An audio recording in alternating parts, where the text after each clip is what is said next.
नमस्कार सर्वांना। सर्वप्रथम तुम्हाला श्री स्वामी समर्थ, जय जय स्वामी समर्थ। तर इथे सकाळी 8 वाजलेले आहेत। तर माझी सगळी कामं आता उरकलेली आहेत। आता फक्त देवपूजा राहिलेली आहे। तर इथे बघू शकता झाडांना खूप सारे आंबे लागलेले आहेत, म्हणजे कैऱ्या लागलेल्या आहेत। तर छान मागच्या वर्षीपेक्षा पण छान आता ह्या वर्षी लागलेले आहेत। त्यानंतर इथे मी स्वामीचं दर्शन घ्या तुम्ही पण, आणि ते छोटंसं मंदिर आहे स्वामीचं इथं। तर ते स्वामीचं दर्शन घ्या, आणि ह्या स्वामीचं दर्शन करूनच मी सगळे कामं करते बाहेरचे। तर इथे स्वामी दिसतात माझ्या समोरच, त्याच्यामुळे मला खूप छान वाटतं। आणि सकाळची सुरुवातही त्यांच्यापासून दर्शनानेच होते माझी। तर इथे बघू शकता, इथे रांगोळी काढते। रांगोळी काढल्यानंतर आपल्याला देवपूजा करायची, जी की आजची गुरुवारची विशेष पूजा असते, जेणेकरून आता आपल्याला तुमच्यासोबत नेहमी शेअर करत असते, पोस्ट करत असते। तर माझं इथे स्वयंपाकही झाला आहे, कारण आज गुरुवारचा नैवेद्य असतो। तर इथे बटाट्याची भाजी, भात, चपाती आणि बाकीचं थोडं स्वयंपाक करायचं ते बाकी नंतर करणार आहे। तर सध्या तरी एवढं केलेलं आहे। तर आता चला मग आपल्याला सेवा करायची आजची गुरुवारची। तर तुमच्यासोबत मी थोडंसं शेअर करते। तर आता येणाऱ्या उद्यापासून 21 तारखेपासून आपल्याला आणखी कोणाची जर शक्य नाही झालं तर तुम्हाला 21 दिवसाची सेवा नाही झाली तर तुम्ही उद्यापासूनही सेवा करू शकतो, 11 दिवसाची किंवा 7 दिवसाची। तर आपल्याला 21 ते 31 मार्चपर्यंत आपल्याला तारक मंत्र म्हणायचं आहे, 11 वेळेस नामस्मरण करायचं आहे स्वामीचं। जितकं जेवढं होईल शक्य तेवढं नामस्मरण करा, कारण अखंड नामस्मरण केलं तर खूपच चांगलं। पण ह्या प्रकट दिनानिमित्त आपण छान छान सेवा केलेलं ना, तर त्याचं नक्कीच फळदायी तुमचे संकट, दुःख संकट नेहमी तारून नेईल, हे खरं मग नक्कीच आहे। खरंच 100% मी खात्री देते, तुमची प्रभावी सेवा ही जी आहे तर तुमचे सगळे निवारण होईल, संकटापासून तुम्ही दूर होताल, तुमच्या मनातले सर्व इच्छा पूर्ण होतील। ही खरंच स्वामीचरणी मी प्रार्थना करते की तुमची सगळी इच्छा पूर्ण व्हावी। तुम्ही जे काही केलं तर त्याचं तुमचं फळ नक्कीच तुम्हाला भेटेल। तर नक्की स्वामी सेवा प्रकट दिनानिमित्त जास्तीत जास्त सेवा करा। तर आपल्याला 21 मार्चपासून सेवा करायची आहे, ती म्हणजे आपल्याला 1 ते 21 अध्याय वाचायचे गुरु सारामृताचे जे ग्रंथ आहे, गुरुचरित्र सारामृतचे ग्रंथ आहे, तर ते अध्याय वाचायचे आहेत। त्यानंतर आपल्याला 11 माळी जप करायचा आहे, श्री स्वामी समर्थ, श्री स्वामी समर्थ, आणि 11 माळी तारक मंत्र म्हणायचं आहे। खरंच हे सेवा जरी तुम्हाला जर शक्य नसेल तुम्हाला ग्रंथ वाचायला किंवा अध्याय वाचायला, तर तुम्ही निदान नामस्मरण तरी करा 11 माळी आणि 11 वेळेस तारक मंत्र।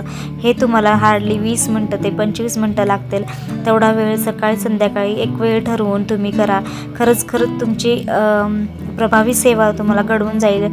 आणि असं नाही की तुम्ही सेवा तुमचे चांगले कर्म, तुमचे चांगले कार्य, त्यातूनही तुम्ही छान सेवा करू शकतात, कारण स्वामी आपल्याला पाहत असतो की तुम्ही किती सेवा करता, काय करता ते नाही, पण तुम्ही जितकं जे काही काम चांगलं करता, तुमच्या हातूनचं सत्कर्म जास्त चांगले होतात, तर ते पण महत्त्वाचे असतात।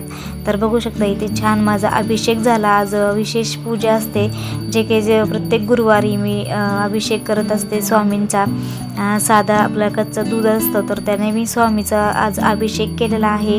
छान आज स्वामीला सजवला, त्यांचे वस्त्र घातले आणि त्यानंतर त्यांना आरती म्हणत आहे। तर आरती झाल्यावर मग नैवेद्य दाखवणार आहे। तर तुम्ही 21 ते 31 मार्चपर्यंत छान सेवा करा, जेवढं शक्य होईल तेवढं नामस्मरण नक्की करा।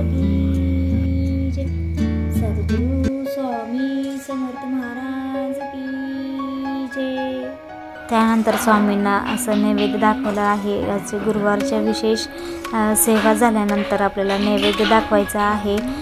छान प्रसन्नाने स्वामींना जे काही आपण घरामध्ये बनवतो तर तेच मी दाखवते। त्यानंतर आपल्याला आपली जी तुळशी माता आहे त्यासाठी आपल्याला हळदीचं पाणी आणि कच्चं दूध व्हायला विसरायचं नाही आहे। जर गुरुवारी आपल्याला कच्चं दूध आणि हळदीचं पाणी घालायचं आहे, त्यामुळे आपली हळदीच्या पाण्यानं कसं आपली तुळस खूप छान हिरवीगार होते। आणि आता उन्हाळा असल्यामुळे आपल्याला जास्तीत जास्त पाणी 2 टाईम तरी घाला, जेणेकरून आपली तुळस जास्त हे होणार नाही, कारण माझे इथे ऊन खूप येतं, त्यामुळे मी 2 टाईम तरी पाणी घालत असते। तर बघू शकता अशी हिरवीगार तुळस छान आलेली आहे, बहरदार। तर सगळे मंजुळा पण असे खूप छान आले। तर बघा, दारामध्ये अशी तुळस असेल ना तर खरंच खूप पॉझिटिव्ह वाटतं आणि खूप छान वाटतं।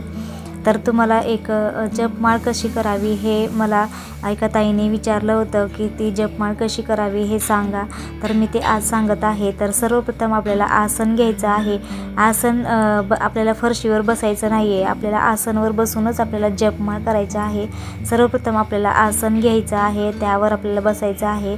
तर इथे जपमाळ करताना आपल्याला जी काही तुळशीची माळ असते तर ते घ्यायचे आहे. जे स्वामी सेवेकरी आहे तर त्यांच्याकडे असेलच, जे नवीन आहे तर तुम्हाला ते धार्मिक दुकानातून तुम्हाला तुळशीची माळ भेटेल 108 माळ्याची. तर इथे बघू शकता आपल्या जी 5 बोटं असतात तर त्यातले तर्जनी आणि करंगळी, तर्जनी आणि करंगळी सोडून आपले जे मधले 3 बोटं असतात तर त्यांनाच आपल्याला जपमाळ करायची आहे. तर्जनी आणि करंगळी हे लागता कामा नाही आहेत जपमाळेला.